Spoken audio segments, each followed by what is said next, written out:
Olá, amigos. Estamos aqui ao vivo agora, às 8 horas da noite, 8h02, para falar daqueles assuntos que realmente estão sempre sendo requisitados por todos nós, né, todos os amigos, devido aos comentários, às dúvidas, às dificuldades, que não são brincadeiras, dificuldades que nós estamos, que todos encontram, né? Todos encontramos no processo, tanto educacional como processo social, etc., o tempo todo, né? Então, o que nós temos hoje para conversar? Como eu comentei, como eu coloquei na nossa chamada, né? Ali eu coloquei as linhas de pesquisa mais importantes que nós estamos tendo atualmente, e exatamente por isso é que seria interessante vocês relatarem, passarem um e-mail para mim, etc., sobre os assuntos mais importantes, mais críticos que vocês estão achando, né? Para que a gente possa fazer um vídeo específico sobre aquilo, como nós temos feito então, no nosso canal do YouTube, né? Nosso canal, então, tem diversos, cada um sobre um aspecto das dificuldades que as pessoas encontram, tanto no aspecto de escola, aprendizagem, como aprendizagem em geral, aprendizagem como um todo, que é um dos assuntos que nós vamos comentar hoje, se não tiver nenhuma outra dúvida, né? Sobre aquela coisa que eu vivo dizendo, né? Que nós temos a pior aprendizagem do mundo no nosso país. E hoje, em conversa, passei a parte da manhã praticamente toda com todos os meus alunos do ensino médio, na nossa sede aqui em Salvador, conversando sobre isso, ou seja, sobre o processo de aprendizagem. E é incrível como as pessoas têm uma dificuldade muito grande de sair, de se libertar daquele vício do estudo para a prova, estudo para a nota. Ou seja, um estudo que não serve para nada, que não serve para aprender, que ninguém aprende, né? E eu achei interessante quando uma pessoa já mais velha, já de uma universidade, conversando comigo ontem. Então, eu estava conversando que o professor na universidade estava dando uma determinada matéria e disse: olha, eu vou fazer uma avaliação disso logo amanhã, porque se demorar muito, eu sei que vocês não vão lembrar de mais nada. Gente, como é que pode isso? Quer dizer que tudo que nós aprendemos é para esquecer no dia seguinte, 2 dias depois, uma semana depois. É exatamente por isso que nós somos o pior país do mundo em aprendizagem. Então, ninguém aprende nada, porque está viciado em só estudar para se livrar. A ideia é a seguinte, e o pior é que tem mães de alunos que querem insistir nisso, porque elas querem ver nota do filho. Então, elas querem que o filho decore, tire 10, e ela fica toda satisfeita, ela fica nota 10. Eu gostaria de saber o seguinte, para que serve uma nota 10 no futuro?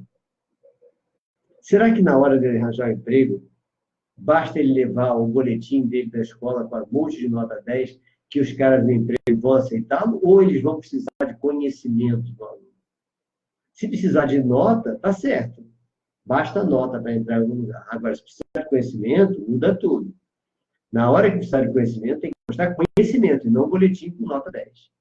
Então, vamos ver se nós conseguimos, então, tirar da cabeça de nosso pessoal a ideia de que estudar é estudar para se livrar de um assunto, para se livrar de alguma coisa. É por isso que ninguém tem prazer em estudar no Brasil. Eu não estou falando ninguém, mas, logicamente, há muitas exceções. Tem muita gente que sabe estudar. Muita gente que sabe como fazer o seu estudo para aprender e para ter sucesso o tempo todo. Mas tem muita gente que não sabe e que está viciado nessa história de estudar para se livrar do assunto, né? Então, eu estudo a primeira unidade para se livrar da primeira unidade.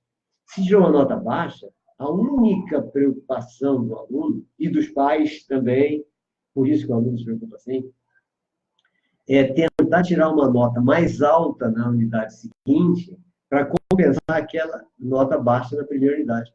Ninguém discute sobre assunto que não aprendeu, assunto que não está entendendo. Ninguém discute isso. Ou seja, por isso que nós não sabemos assunto nenhum, não temos prazer nenhum em estudar. Porque deve ser horrível você estudar por causa de uma prova. Então, você tem que estudar por obrigação, para tirar uma nota. É estressante, né? Mas é isso que o pessoal faz. Estuda estressantemente para tirar uma nota alta, para passar de ano, e vai contar quanto falta para eu passar de ano.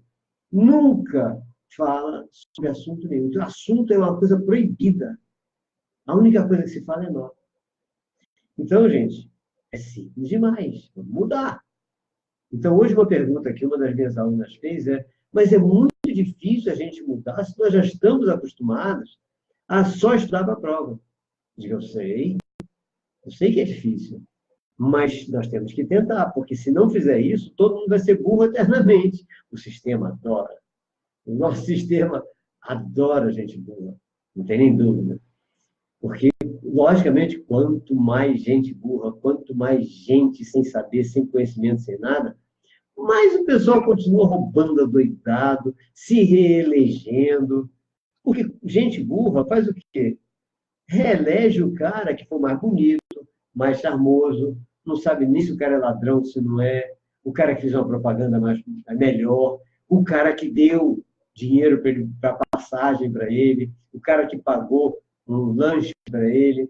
Gente burra vota sim, gente burra vota por uma comodismo, por uma dessa forma, ou seja, quanto mais gente burra, melhor para a manutenção no poder dessas figuras aí corruptas, que a gente não consegue se livrar. Por quê?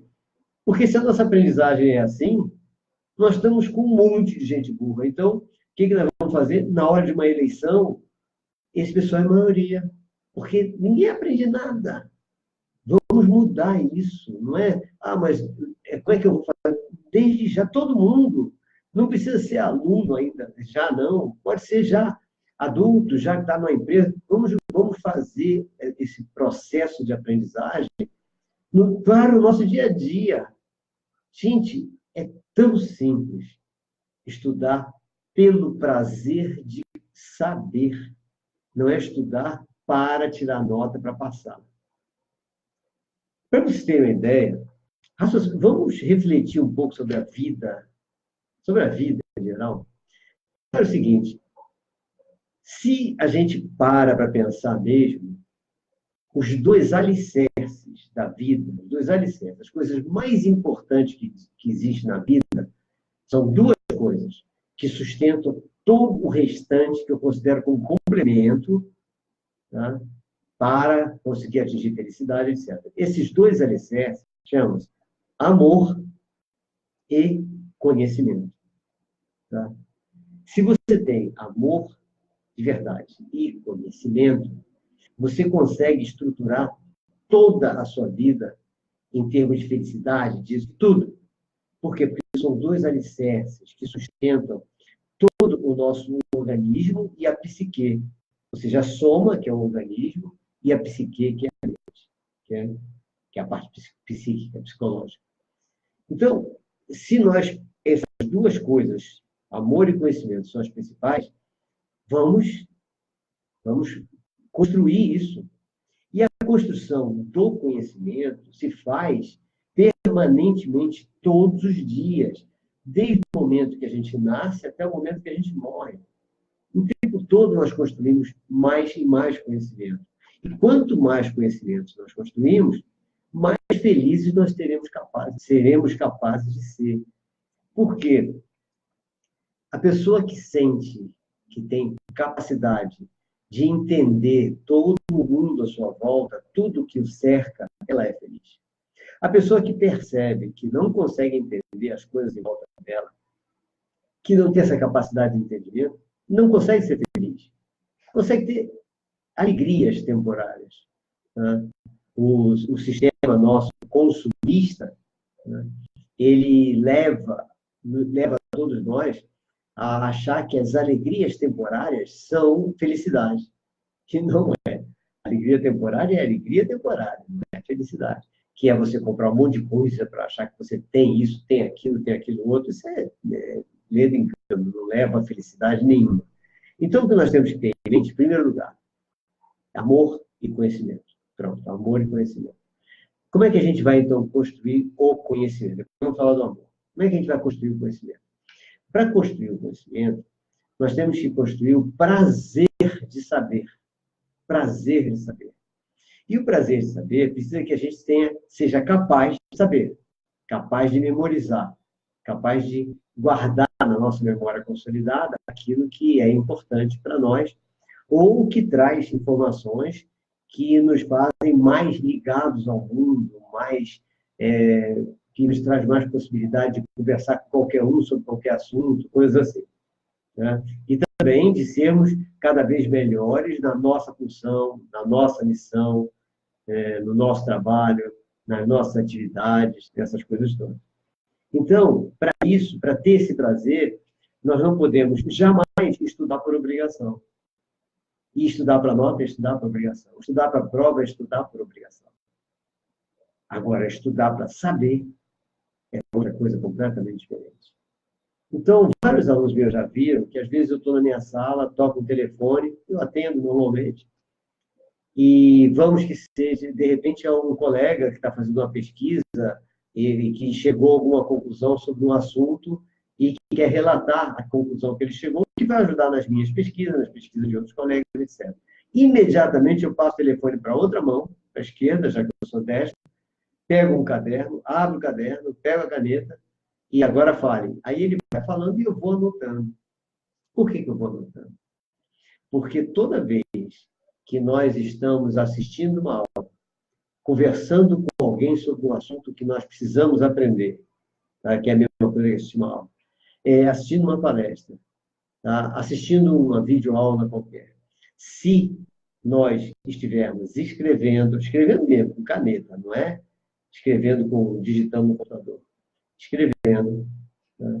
Nós estamos acionando a nossa mente de tal forma, a parte do controle motor, de tal forma que a elaboração da nossa fala, cruzando com o controle, o comando motor, faz com que o cérebro perceba que aquilo que nós estamos ouvindo, assistindo e escrevendo é muito importante. Pronto, o cérebro só precisa saber disso. Então, a base da metodologia para que a gente aprenda de verdade é estudar, assistir uma aula, debater um assunto, conversar com alguém que está nos relatando um assunto importante, mas escrevendo sobre aquilo. Nem que seja apenas colocando tópicos, uma palavra ou outra importante daquilo. Pronto, aquilo já é o suficiente para o nosso cérebro registrar a importância daquilo e durante a noite, na hora que a gente vai dormir, ele sozinho, o cérebro sozinho vai se encarregar de pegar essa informação e levar para a nossa memória definitiva, que eu chamo de memória consolidada. Então, esse é um detalhe super importante, de muita facilidade, que todos nós podemos fazer o tempo todo. E olha que a partir do momento que nós estamos fora da escola já estamos no trabalho, numa empresa, uma coisa qualquer, o nosso tempo fica mais escasso. Então, se nós estamos acostumados a estudar dessa forma, a assistir um vídeo dessa forma, a conversar com alguém sobre um assunto técnico nosso dessa forma, nós sempre aprenderemos a cada momento mais. E numa empresa que você já trabalhando, que não tem tempo para quase nada, tem que aproveitar esses raros momentos que você encontra com alguém, conversa com alguém sobre uma coisa nova e tal, para conversar, já rabiscando alguma coisa, para depois pesquisar. Pronto, você já aprendeu alguma coisa. Isso é importantíssimo em todas as profissões. Tem profissões, por exemplo, como a medicina, que a cada minuto está aparecendo mais uma pesquisa nova. Estão descobrindo mais uma pesquisa nova. Então, obviamente, todos os profissionais médicos são profissionais que quase não têm tempo de nada. Então, esses, mais do que nunca, têm que ter seu caderno do lado. Receber um telefonema de um colega que viu uma pesquisa, leu uma pesquisa, observa a coisa, conversa com ele, e escrevendo. Aquilo já vai entrar na nossa memória, já vai ajudar em todos os processos futuros que ele vai precisar se utilizar daquele conhecimento. E então eu falei medicina porque é uma das profissões que são mais importantes em termos de saúde da pessoa e que um mau entendimento médico pode, em vez de salvar, pode piorar a pessoa muito. Todos nós dependemos do conhecimento médico, né? Não é do médico em si, é do conhecimento médico. Então, isso é super importante que os médicos tenham, todos os homens, né? Todas as profissões precisam dessa atualização constante do seu conhecimento. Professor, sem dúvida, porque é pelo professor que passam todas as demais profissões. Se o professor estiver desatualizado, ele estimula os seus alunos a estarem desatualizados, né? Um professor, por exemplo, que não lê, estimula os alunos a não lerem, né? Então, como hoje, por exemplo, nessa reunião que eu fiz com todos os alunos do ensino médio, uma turma de cada vez, é uma coisa que eu coloquei em prática, uma coisa que já era para ter sido colocada e foi colocada agora, é que todos os alunos têm que estar constantemente com um livro, um romance, lendo um romance.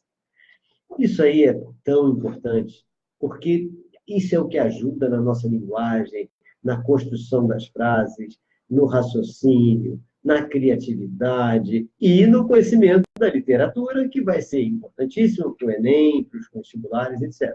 Mas não é só por causa de Enem, é no conhecimento da literatura para conhecimento. É a tal história do amor e conhecimento. As duas coisas importantes. Então, conhecimento é básico. E ler o livro, lógico, que livro ler? Os clássicos da literatura. Aí, ontem, por exemplo, um aluno veio dizer, eu fui pegar um livro na biblioteca emprestado, eu peguei o seu Menino dos Jornais. Eu disse, gente, é livro clássico.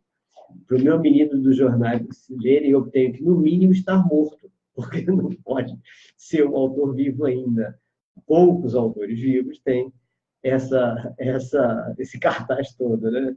E o meu é um livro de contos, no máximo, como qualquer romance também. Pegou por quê? Porque queria ler uma coisa mais light, mas não é. Você tem que se acostumar com todos os clássicos, para saber como era, como se escrevia, qual era a maneira de escrever, a maneira de lidar com a sociedade, etc., na época do romantismo, na época do modernismo, em cada época, humanismo, etc., em cada época dessa. Então, isso é uma coisa que, ao acostumar o aluno a estar lendo, nossa, o que vai melhorar a inteligência, a capacidade de discernimento de todos, é maravilhoso. Agora, se o cara não lê e ainda passa o dia inteiro ouvindo aquelas músicas que nós sabemos quais são, certo?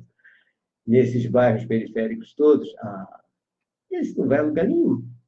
Então, vamos pelo menos atacar pela parte do conhecimento. Então, a leitura é algo muito importante. Não, toda escola deve ter uma biblioteca que possa prestar esses livros, certo? Quem não tem em casa, etc. A nossa, o que não falta é livro. E para quem não é do IUP, já é bom saber que no nosso portal tem uma biblioteca virtual já há algum tempo. Todos os livros da nossa biblioteca virtual podem ser baixados. E na nossa biblioteca virtual ainda tem um site para uma biblioteca virtual, se não me engano, eu agora que lembrei de falar isso, há muito tempo que eu não entro nesse site, da biblioteca, né? Tem um link para uma biblioteca virtual brasileira e uma portuguesa, que também tem muitos livros lá à disposição. Então, quem não é do colégio, quem não é daqui de Salvador, quem não pode pegar um livro emprestado na nossa biblioteca, entre na nossa biblioteca virtual, e lá tem muitos livros clássicos também, muitos livros interessantes, que podem ser baixados à vontade. Tá? O que a gente não deve é ficar sem ler esses livros, porque a leitura é super importante para libertar a gente, ter uma facilidade de produção de texto, uma facilidade de conversar, e também tem outra coisa, você se acostuma com a linguagem correta, com a linguagem correta. Então, muitas coisas que a gramática, que a nossa língua, obviamente, é uma das mais difíceis do mundo. Eu vivo dizendo isso, né? O pessoal tem uma dificuldade tremenda, diz que uma resistência imensa em aprender inglês. Gente, o inglês é uma das línguas mais fáceis do mundo. A nossa língua, que é uma das mais difíceis do mundo. E Realmente ela é.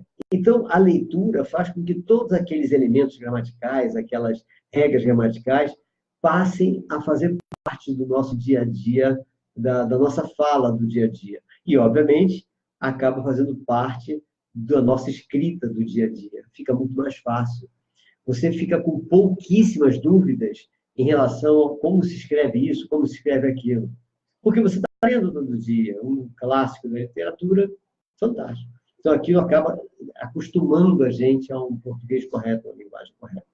Obviamente, como eu falei, com a nossa língua é muito difícil, é sempre bom nós termos, como eu tenho na minha mesa, tem lá o dicionário de português do lado. Sempre tem o dicionário.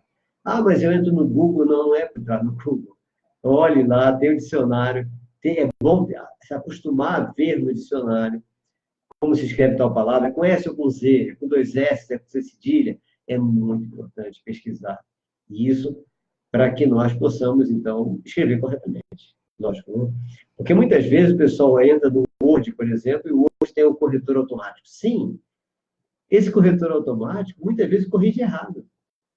E tem correções que estão fazendo as pessoas até se viciarem a escrever de maneira incorreta. Então, já tem um dicionáriozinho do lado.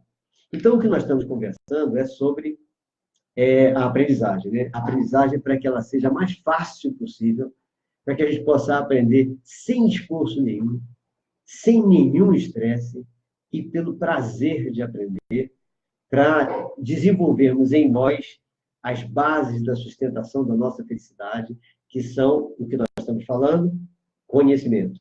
E depois nós vamos lá, amor. Amor e conhecimento, as duas bases principais. Então, falando sobre isso, o que nós vimos até agora foi o quê? Escrever, estudar, escrevendo.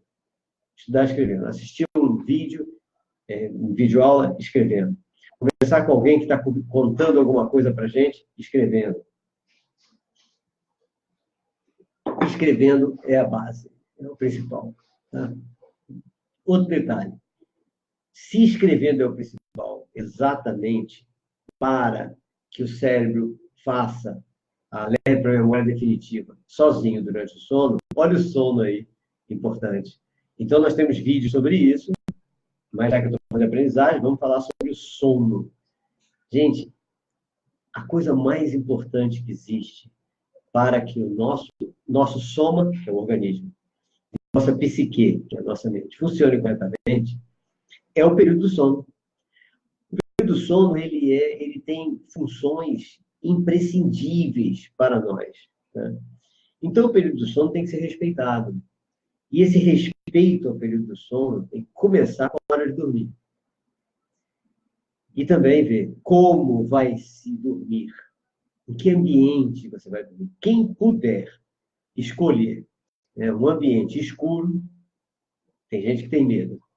Tem que ter uma luzinha acesa. Não, mas o ideal para a nossa mente é que o ambiente esteja escuro. Quanto maior a escuridão, mais a nossa mente trabalha melhor. Então, ela trabalha melhor com escuridão total. Lógico, se não puder, ela vai trabalhar. Ela não vai trabalhar tão bem com escuridão total.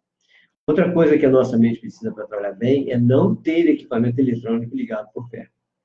Por menor que seja as ondas eletromagnéticas geradas por esses equipamentos, tipo celular, notebook, etc., televisão, etc., por menor que seja, essas ondas eletromagnéticas sempre acabam interferindo um pouco no nosso processo de sono.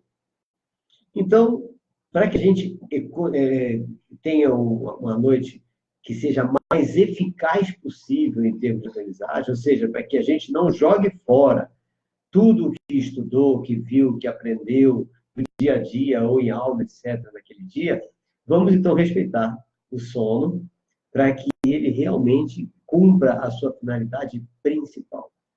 Que a finalidade principal é justamente construir a nossa memória. Reconstruir todas as noites.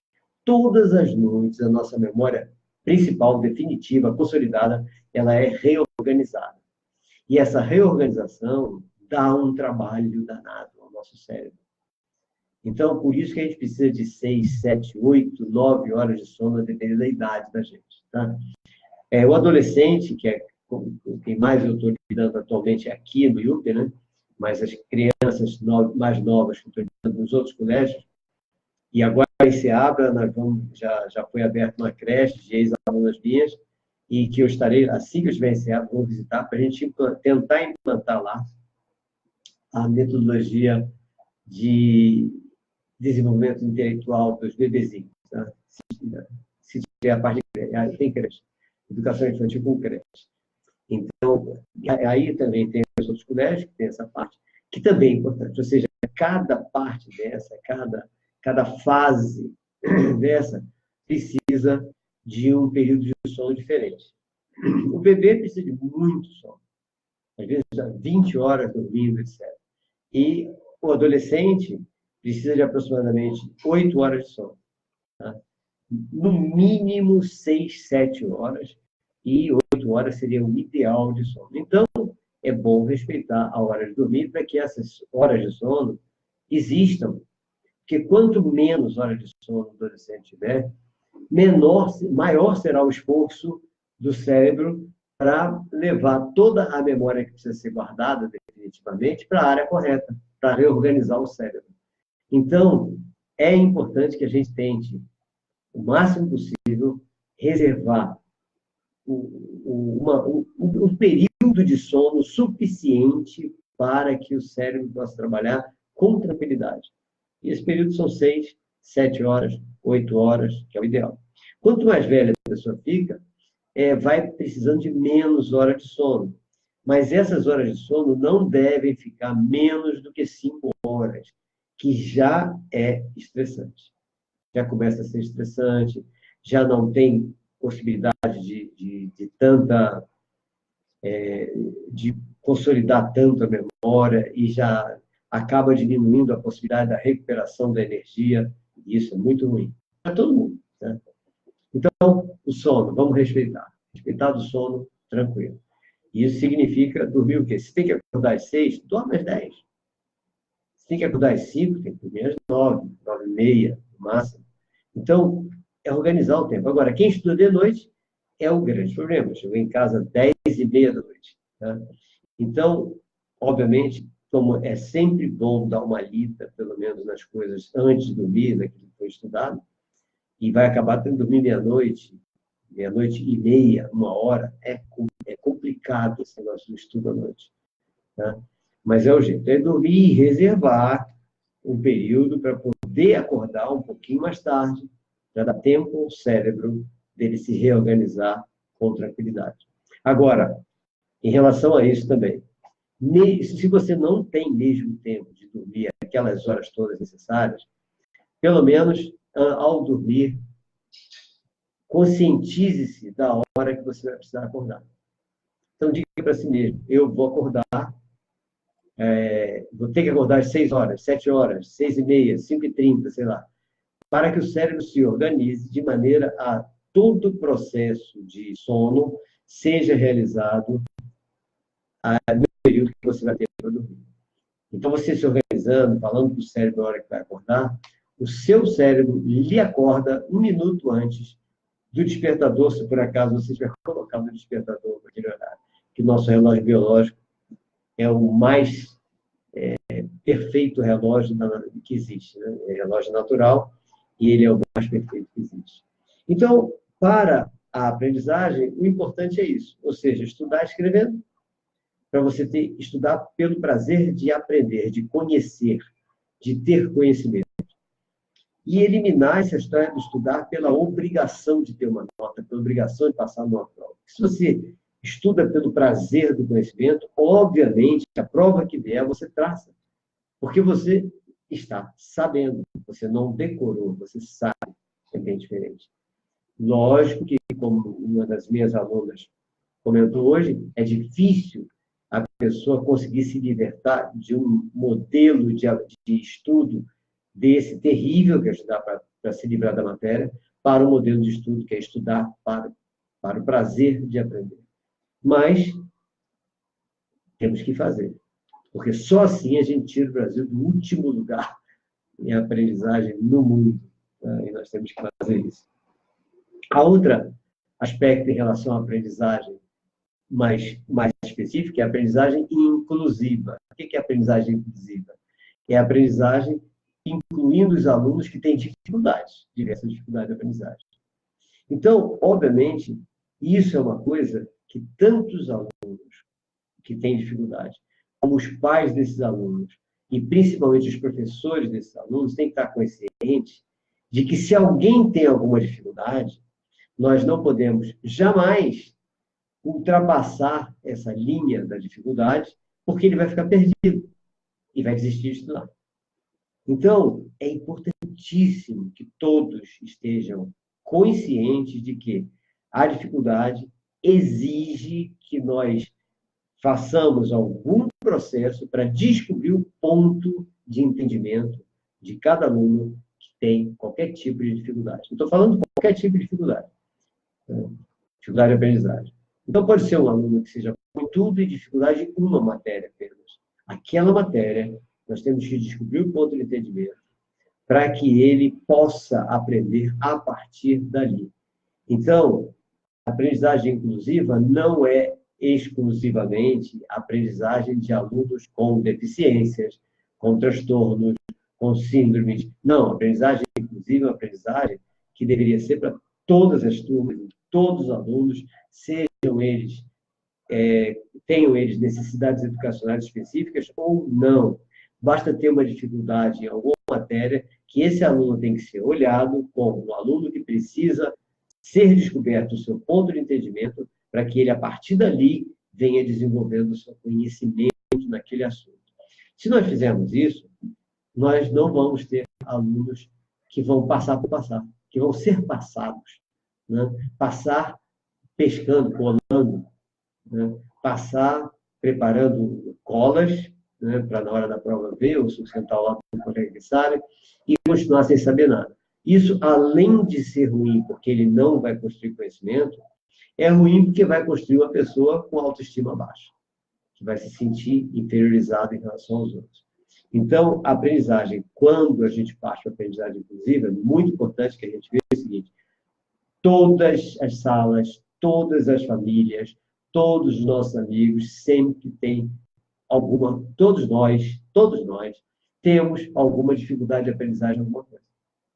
Então, vamos respeitar aqueles cujas dificuldades de aprendizagem sejam maiores que a nossa, para nós ajudarmos eles. Descobrimos o ponto de entendimento, fazemos ele aprender a partir do que ele sabe, nunca a partir do que ele não sabe, que é impossível. Né? E, com isso, nós vamos desenvolvendo. Isso serve muito mesmo para os alunos com dificuldades neuropsíquicas, emocionais, comportamentais de aprendizagem. Aí nós vamos entrar o quê? Nos transtornos, nas síndromes, em todos esses aspectos que são super importantes também. Então, quando a gente fala de aprendizagem inclusiva, nós estamos entrando em todos esses aspectos, todos eles. E nós não podemos abandonar ninguém, isso é muito importante. E o que tem acontecido no dia a dia? Não é só na escola, não. O que tem acontecido nas próprias famílias? As famílias colaboram para piorar a coisa. Ou seja, como? Vamos que a família tenha 2 filhos. Se um tem facilidade e o outro dificuldade, faz-se logo uma comparação. Nessa comparação, o que tem dificuldade aumenta a sua dificuldade. E, junto do aumento da dificuldade, acopla nesse aluno, nessa criança, nesse adolescente, uma preguiça, tá? Que se utiliza da dificuldade para que ele não se esforce em aprender. Então, o cuidado que as famílias têm que ter, que os professores têm que ter, que os colegas têm que ter, com qualquer pessoa que apresenta algum tipo de dificuldade, é o cuidado de não rotulá-lo como ruim naquilo, como deficiente naquilo. Porque isso vai ajudar a mente desse garoto, dessa pessoa, a desenvolver uma preguiça para o raciocínio.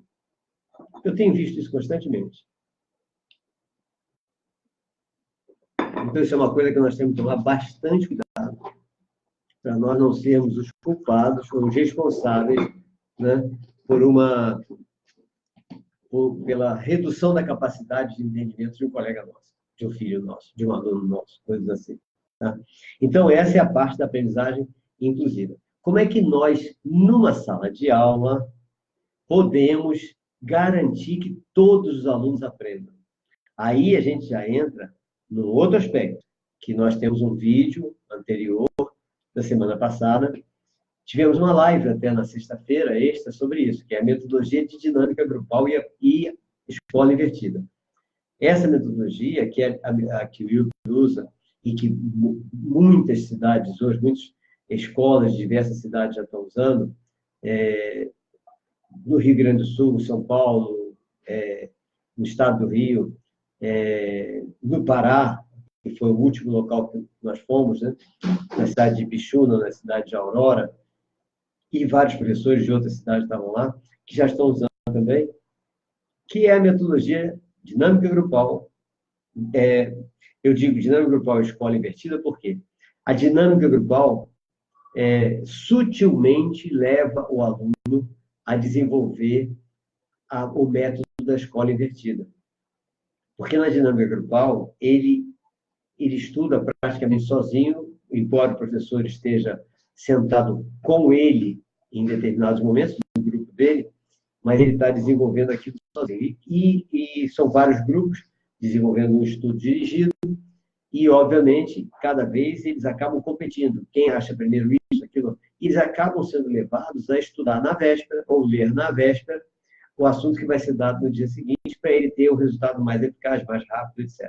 Então, com isso, ele sutilmente se transforma num aluno de uma escola invertida, de uma sala de aula invertida, que é o método utilizado na Finlândia, na Islândia, na Noruega, etc., e que saiu em todos os jornais, dizendo que é uma metodologia maravilhosa, é só isso. Tá? Agora, ela tem que ser implantada de forma sutil. Então, a primeira parte da implantação é a dinâmica grupal. A partir da dinâmica grupal, os alunos sutilmente se transformam em alunos da escola invertida e a aprendizagem dá um salto de qualidade. Tá? No início, é muita resistência de todos, mas quando engrena, é um salto de qualidade. Tá? Então, esse é o ponto que nós queremos chegar para que todos se desenvolvam maravilhosamente bem, todos aprendam, todos tenham facilidade de aprendizagem, e a gente mude esse aspecto, esse rótulo que nós temos, né, no Brasil de pior país do mundo em aprendizagem. Né? Então, esse é o aspecto da aprendizagem que eu queria falar com vocês. O outro aspecto que eu anotei para nós falarmos é sobre as próprias dificuldades, síndromes, transtornos e deficiências. O entendimento do ser humano ainda é um entendimento muito abaixo daquilo que nós gostaríamos. Então, o entendimento do nosso cérebro, o entendimento do ser humano como um todo, do funcionamento orgânico, está muito aquém da necessidade que nós temos. Você vê que hoje, a maioria das coisas que as pessoas sentem, vai ao médico e tal, é uma virose. Tudo é virose, tudo é isso. Por quê? Porque está uma dificuldade muito grande de entender o avanço das doenças, das síndromes, das características dos transtornos, das coisas trazidas por vírus mesmo, por bactérias. Então, isso é um problema seríssimo. O entendimento da pessoa já é difícil. Né? A falta de informações corretas sobre tudo que ocorre com a pessoa, mais difícil ainda, principalmente o entendimento de uma criança, de um adolescente que tenha algum tipo de característica especial ou necessidade educacional específica, como uma síndrome, um transtorno, uma coisa qualquer dessa, uma dificuldade neuropsíquica qualquer. Então, nós precisamos tomar bastante cuidado com isso para evitar mal-entendidos, tá? Evitar medicação inadequada, né? Precipitada, prescrições de medicamentos precipitados, e muitas vezes inadequados, inconvenientes e com efeitos colaterais os piores possíveis. Então, essas dificuldades, esses transtornos, essas síndromes, etc., tem que ser muito bem analisada, porque o que nós mais estamos encontrando nas escolas são crianças e adolescentes com sintomas parecidos, semelhantes a sintomas de doenças, de deficiências, de transtornos, de síndromes, etc. Se logo de cara, nós recomendamos à família dessa criança levá-la ao médico com aquelas características, obviamente, o médico, ao olhar o sintoma, ao olhar a criança, ele vai imediatamente identificar que essa criança tem aquela comorbidade, aquela característica, e vai prescrever o medicamento adequado para aquela doença, aquele transtorno, aquela síndrome. Só tem um detalhe, a criança pode não ter. E quem é que vai saber se ela tem ou não tem? Em primeiro lugar, uma observação mais acurada, mais demorada, mais constante, em vários ambientes distintos, que só quem pode fazer é escola e família, em parceria, escola e família. Então, todos os comportamentos diferentes das crianças devem ser acompanhados, escola e família, para nós identificarmos, não, pelo que parece, esse comportamento está muito constante nos dois ambientes, durante muito tempo, em quase todas as vezes. Então, isso pode ser isso. Quem é que pode dar esse relatório para poder fazer esse encaminhamento, agora sim, ao profissional médico ou ao profissional terapeuta que cuida daquilo? É a escola, por meio de um psicopedagogo, neuropedagogo, neuropsicopedagogo, ou seja, fonoaudiólogo escolar, psicólogo escolar, que são as autoridades de conhecimento educacional e que vão dizer, não, essa criança tem sintomas que se assemelham a esse tipo de transtorno, de síndrome, e que vai ter prejuízo na aprendizagem, caso não seja tratado convenientemente, aí sim faz um encaminhamento. Tá?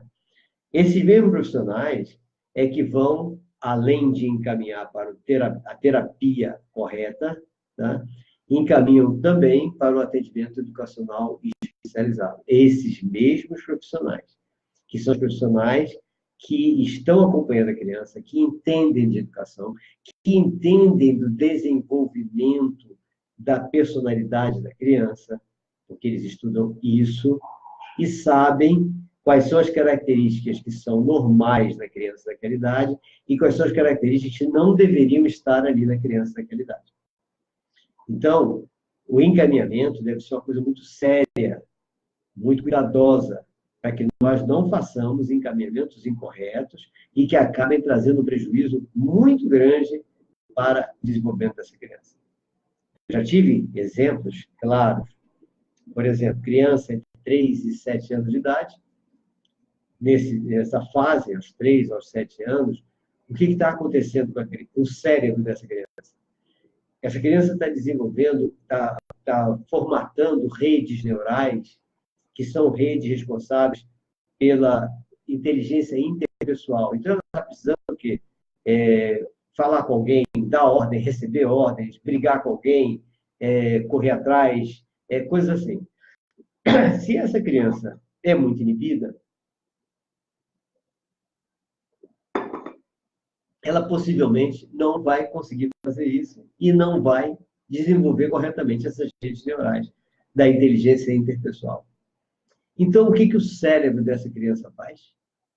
Cria o amigo imaginário. O amigo imaginário é aquele amigo que vai permitir para essa criança dar ordem, receber ordem, passear com a pessoa, vamos até ali, vamos andar de bicicleta, vamos seguir. E o amigo vai. O amigo acompanha ele em tudo. O amigo imaginário é dele mesmo, acompanha ele em tudo. Se por acaso nós pegamos essa criança que está com o amigo imaginário e mandamos a mãe, sua mãe, ele está falando sozinho, está falando com uma pessoa que não existe, deve ir no médico. E se por acaso ela levar no psiquiatra, diga, psiquiatra, ele vai olhar para a criança e dizer, essa criança está alucinando, eu tenho que dar um anti-alucinógeno para a criança. Por quê? Porque esse psiquiatra não é psiquiatra infantil. Então, ele não tem residência em pediatria. Então, ele não conhece amigo imaginário. Ele acha que é alucinação. Então, por isso que, primeiro, a escola, com seus profissionais de educação, tem que identificar que amigo imaginário é uma coisa normal para toda criança, nessa faixa etária. Segundo, cuidado ao indicar um profissional médico que não é pediatra. Todo profissional médico para criança é pediatra, até os 18 anos. É o pediatra quem vai indicar uma especialista para alguma coisa que fuja do conhecimento dele, pediatra. Se o pediatra tiver conhecimento ainda de nutrologia, pediatra nutrólogo, conhecimento de gastroenterologia, conhecimento de imunologia, que é o ideal que tenha, esse pediatra já é o médico perfeito para essa criança, em todos os aspectos. Porque todos os convidados, síndromes, transtornos, etc., atendidos por um pediatra com conhecimento em nutrologia, gastroenterologia, imunologia, né? E pode ter também um pouco de endocrinologia, mas o ideal é neurologia em primeiro lugar. A criança está bem acompanhada, está bem, porque a parte principal da criança é o que ela pode comer, o que ela está comendo. Então, o que ela pode comer, o que ela está comendo, é fundamental. O resto é complemento, importante também, mas essa é a parte principal. E o cuidado, que se o pediatra, se não levar um pediatra, levar direto no médico especialista, que não tenha tido residência em pediatria, pode dar cada problema seríssimo, como eu já vi. Eu já vi criança que estava há 1 ano e meio tomando um medicamento antipsicótico na fase do amigo imaginário. E esse medicamento antipsicótico, com dosagens até elevadas para a idade dela, né, não era para ter sido dado. E o médico deu. O médico seguinte ficou transtornado. Ele não podia falar do médico anterior, não queria falar por falta de ética, tudo. Mas ele fez de tudo para desmamar, ou seja, o desmame daquele medicamento, porque ele disse: esse cara é doido. Escapou isso da boca do médico seguinte, né? Mas é isso que a gente tem que tomar cuidado. Então, o ideal é o quê? Não leve qualquer médico, leve um médico correto. Médico para seu filho é pediatra, até os 18 anos. É ele quem vai dizer se precisa de uma especialidade qualquer. E ele tem que acompanhar o tratamento que for passado pelo outro médico. Porque ele é quem entende de criança e de todas as fases do desenvolvimento infantil. Tem um livro meu, que não está aqui agora, que é o Afetividade da Educação, que fala de todas essas fases. Né? Cada fase, o que deve ser feito em cada fase, a afetividade na educação, psicopedagogia, muitos de vocês têm já. Ele detalha cada fase dessa. O próximo, que deve ser publicado daqui a uns 2 meses, é o da educação inclusiva, que fala vários detalhes da educação inclusiva, com as comunidades, etc., essas coisas. Então, gente, o maior cuidado que nós temos que ter com as crianças que têm qualquer tipo de dificuldade, síndrome, transtornos, deficiência, etc., é isso, cuidado para quem nós vamos indicar. Né? Cuidado com o médico. Então, esse foi o nosso segundo assunto. O primeiro foi a aprendizagem, o segundo assunto é esse. Tá? Outro assunto são os efeitos colaterais dos medicamentos, lícitos ou não. E que tem a ver com o que nós estamos comentando. Né? Todo medicamento tem um efeito colateral. Todos eles têm. Os lícitos, o efeito colateral vem na bula. Os ilícitos não vêm porque não tem bula. Tá?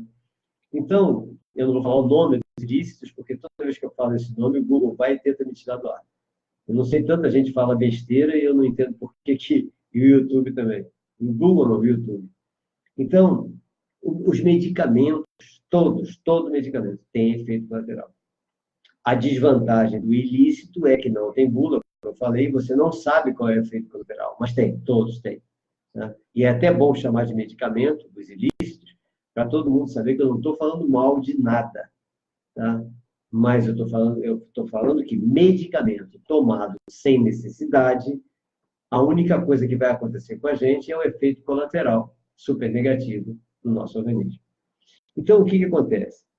Os efeitos colaterais só prejudicam a gente. Então, o que nós temos que tomar cuidado é, temos que tomar esse medicamento mesmo? E o pior é, nos ilícitos, né? Para que consumir o medicamento por recreação? Será que não tem nada melhor para se fazer do que para recreação consumir um medicamento ilícito? Gente, está cheio de gente fazendo isso. Cheio de gente. O pior é a propaganda que artistas fazem, marcha da maconha, acabei falando o nome. É marcha disso. Tem até candidata a presidente da República, ex-candidato atual, que lidera a marcha pela liberação da erva, da maconha, etc. Gente, é um negócio absurdo isso, né? A gente vê uma coisa dessas. Ou seja, se as pessoas vissem no meu canal do YouTube, nos vídeos sobre isso, o número de gente que entra todos os dias pedindo socorro, ou seja, como é que eu faço para me liberar disso? Porque os efeitos são terríveis, eu estou com medo de ficar maluco, estou sentindo isso, aquilo, outro. Vê que esse medicamento faz mal. Lógico que faz. Efeito lateral. Incrível, é muita gente. Tem alguns vídeos meus que falam sobre isso, estão com mais de 30 mil pessoas acessando, não sei o quê. Por quê? Porque é muita gente querendo se livrar desses efeitos colaterais. Então, serve para quê? Serve para tudo. Serve efeitos colaterais, nós temos que tomar cuidado com todo tipo de medicamento. O simples dipirona, a cisdipirona da vida, também tem efeito colateral. Então, não é para tomar à toa. Como hoje, uma amiga me falou, não, alguém me disse, quando sentir isso, toma dipirona, toma logo a dipirona. Vamos, será que não seria conveniente, antes, pesquisar a causa dessa dor e simplesmente só tomar dipirona? Melhor pesquisar a causa, né? Porque se está aparecendo uma dor, tem uma causa. Então, a mania que nós temos é curar a consequência. Não, vamos curar a consequência logo. Sim, e a causa? Então, você cura aquela consequência. A causa continua. Vai ter outra consequência, no mínimo. Lógico que vai. Nosso organismo é assim. Se a causa não acabou, ele vai explodir em algum outro lugar. Pode não ter mais aquele tipo de explosão, como enxaqueca, etc., mas pode vir de outra forma. Talvez até muito pior. Então, pesquisar a causa é a coisa mais importante e mais inteligente do que ficar curando consequência, sem querer saber da causa. Assim ocorre com os autistas. Você vê, o autista, o transtorno de espectro autista, apresenta uma série de sintomas. Aí o que as pessoas querem fazer correndo? Que o médico passe os remédios para acabar todos os sintomas. Os sintomas são consequências. Então, ele não consegue dormir. Aí taca Rivotril. Ele está muito agressivo. Taca risperidona. Sim. Vai ficar dando Rivotril e risperidona a vida toda? Ou mudando para outra fórmula, com outro nome? E não vai pesquisar a causa? Então, essa criança vai estar o tempo todo sofrendo as consequências dos efeitos colaterais do Rivotril, da risperidona e de todos os remédios assemelhados. Porque ninguém está pesquisando a causa. Vamos pesquisar a causa. Qual é a causa?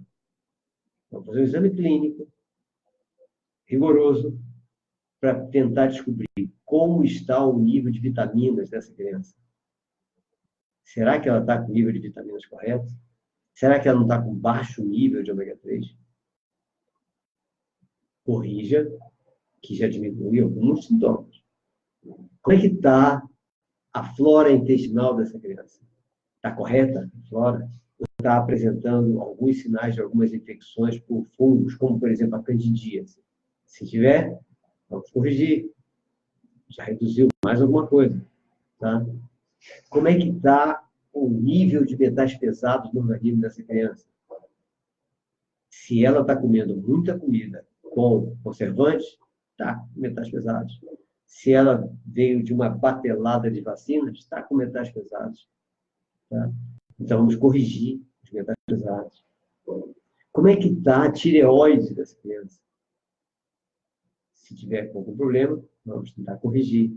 Pronto. Então, aí, o principal, eu acabei não falando, né? Essa criança pode comer tudo que ela come? Ou ela tem alguma intolerância alimentar, alguma alergia alimentar?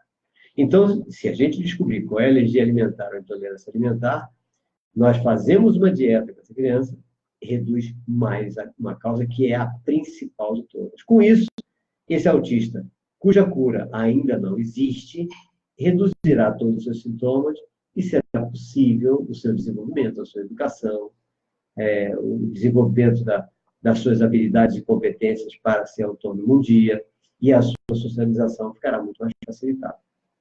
Então, esse é que é uma das coisas mais importantes que nós temos que ter. Cuidado com a forma como nós lidamos com essas crianças e com esses adolescentes. Porque entupir nossos adolescentes de remédio, de medicamentos, né, para curar consequências, nós podemos estar trazendo tanto problema, mas tanto problema, e que vai eliminar ou dificultar o desenvolvimento dele para o resto da vida. Me lembro que teve um aluno que eu não quis insisti muito com o pai para levar para o médico para verificar a intolerância e ver uma dieta para ele não comer glúten, caseína, lactose, coisa nenhuma. Aí ele foi ao médico, o médico disse que era frescura do colégio, que não tinha que fazer nada disso, não, porque isso não interessava, isso é ridículo, não funciona, esse negócio de dieta, não tem nada a ver. Aí eu disse, então, não matricule no meu colégio, porque você vai perder dinheiro, é um colégio particular, vai jogar dinheiro fora, e eu vou perder meu tempo tentando ensinar uma criança que não vai aprender nunca. Porque a partir do momento que você resiste, continuará prejudicando o cérebro do seu filho para ele não conseguir aprender nunca nada, não é aqui que você vai matricular. Né? Então, tem coisas que são terríveis, né? Então, coitado da criança, que é quem se prejudica. Então, numa situação dessa, eu achei bacana lá no estado do Pará, que as normas de educação inclusiva baixadas pela resolução, né? Baixada pelo Conselho Estadual do Pará, do Estado do Pará, fala que, numa situação dessa, caso a família não concorde com o que foi recomendado pela escola, que a família deve ser denunciada ao Conselho Tutelar e ao Ministério Público. Então, achei ótimo, excelente. Porque, lógico, a família é dona do seu filho, tudo bem. Mas não é por isso que pode sair prejudicando a criança, para que ela não aprenda, não seja autônoma nunca um dia. Além de burrice, porque nenhum de nós é eterno, como é que a gente vai prejudicar o desenvolvimento de um filho nosso autista, né? A não ser que a gente fosse eterno e pudesse cuidar dele até ele morrer. A tendência natural é que os pais morram antes. Então, nós temos que desenvolver habilidades e competências para que eles sejam autônomos. E todos podem ser. Até o paralítico cerebral mudo pode ser autônomo. Precisa de uma educação correta para isso. Stephen Hawking, que faleceu há pouco tempo, não era autônomo, esclerose lateral amiotrófica, não mexia nada, totalmente paralítico, só mexia o músculo de uma bochecha. Então, todos não têm limite. Não há quem tenha limite, desde que haja paciência, boa vontade dos professores, dos pais, da família, da sociedade em geral, para permitir e desenvolver a intelectualidade, ou seja, o aprendizado, né? As habilidades e competências visando a autonomia e promover a socialização de todos. Então, isso é fundamental. E com isso, nós, então,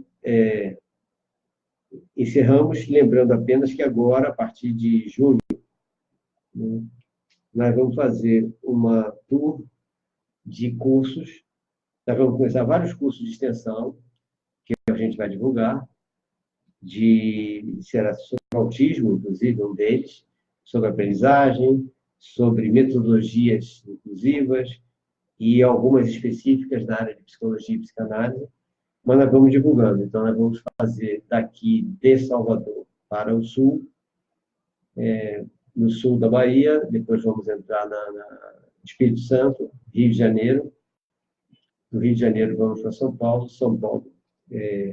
vamos até o sul, em Passo Fundo, no Rio Grande do Sul, e depois a gente volta para Curitiba, no Paraná, São Paulo, de novo, quer dizer, aí vamos a São Paulo, e Campos dos Goytacazes, no estado do Rio, na volta, e Minas Gerais e Bahia, de novo, nessa rodada, né? Nessa primeira rodada, com vários cursos de extensão que nós vamos divulgar aos poucos os locais que nós vamos estar dando esses cursos. E na segunda parte, nós vamos então para o norte de novo, e vamos fazer um programa de maneira que a gente consiga voltar a Ipixuna e a Aurora, no estado do Pará. Ok? Então, gente, foi um grande prazer estar com vocês essa noite, discutindo esses assuntos. Mandem os relatos, dúvidas, questionamentos, etc., para que nós possamos criar os vídeos específicos, rápidos, de 10 minutos, etc., ou também trazer os assuntos para nossas lives nas quartas-feiras, às 8 da noite, né, aqui pelo Facebook. E que, em seguida, como eu falei, como vocês já sabem, nós publicaremos, então, no YouTube. Ok? Um forte abraço para todos vocês. Até, então, a próxima quarta-feira ou a qualquer momento no vídeo de Minutos de Educação. Até lá.